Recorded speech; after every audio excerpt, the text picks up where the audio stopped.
Hey YouTube, Paul's here. It's very windy today where I'm living, and well, that means a lot of janitorial service people are going to be out there, and it's unfortunate for them, but we will join them in our strength of sweep arpeggios, and that's what we're going to be dealing with today.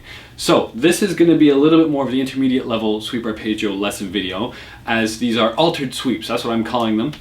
Maybe they have gone under many different names, but this is just my own personal name for them. So, altered sweeps. What do I mean by altered? I mean, you start adding things that shouldn't exist, and you start to change around the sweep and the fundamental basic sweep arpeggio shapes. So, let's have a listen to what one of these simple altered things are.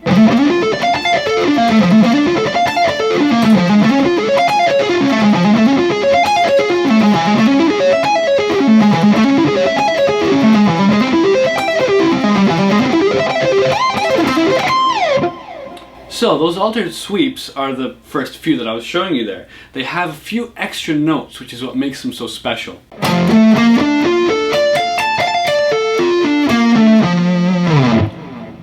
The main point is that they also have an even amount of notes so that they're circular and you can keep repeating them. Much like a regular sweep arpeggio, you know, the usual.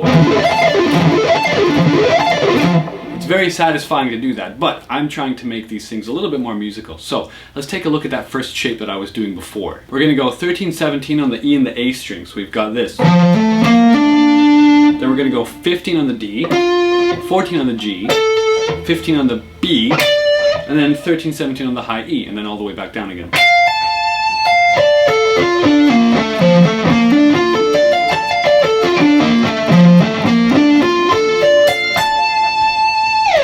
Has quite a nice, big, almost enigmatic, very interesting sound. I like that it changes up the dynamic of the typical sweep arpeggio everyone knows and loves. So, what are we really doing? What's the bloody difference? Well, if you look closely, we have a lot of repeating octaves, but there is one extra note in there. What is that note? It's actually a flat 6. So what we're really playing, if you want to get really theory oriented about it, it's a D minor arpeggio, D minor chord, right, but turned into an arpeggio, or a sweep arpeggio in our case, and we're adding in a 6 for extra tonal characteristics. So let me just play you D and build the chord from there. So we've got D, we have our minor third to make it minor, then we have our fifth, and then finally the flat 6. So that means that we can put that, well, oh, hold on, in a few different places. So we also have this opportunity and chance to put the 6, the flat 6 in other places. So instead of it being 13-17, 13-17, yada yada yada, we can go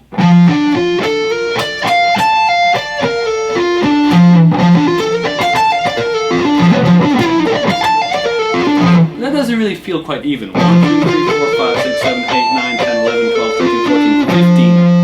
We need one more note to make it a 16-note phrase. So we're going to add that minor 6 harmony up on the highest string as well. So this is the new D minor arpeggio with that added flat 6 in there. Going 13 on the low E, 17 on the A, 15 on the D, then 14-15 on the G string, then 15 on the B, and then 13-17-18 on the high E string. And then we're going to go all the way back down. Pretty nice. With a little bit of reverb and delay, which is going on my Axe effects right now, it just sounds pretty.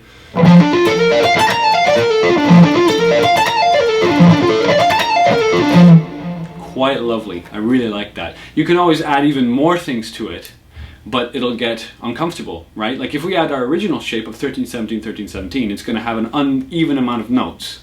So that means we need to add yet one more. Where can we add it? Well, we could potentially add it on like the high E string again, maybe. So let's experiment a little bit. So I'm going to take it all together and condense the sweep into one mega big fat D minor add flat 6 sweep. Now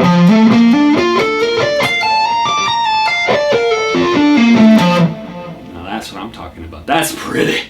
We're basically just tapping the octave up here on the 22nd fret of this Gibson SG, which doesn't have 24 frets, sorry. So we have ourselves an extra octave of D. So it makes it very complete feeling, because if you tap a note that isn't your root, it's going to feel a little bit like it can move somewhere.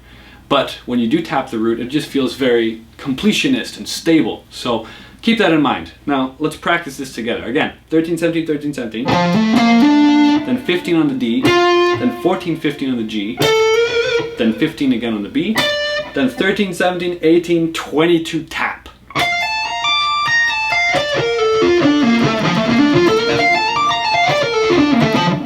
Pretty sweet, man. I think that's one of my favorites, actually.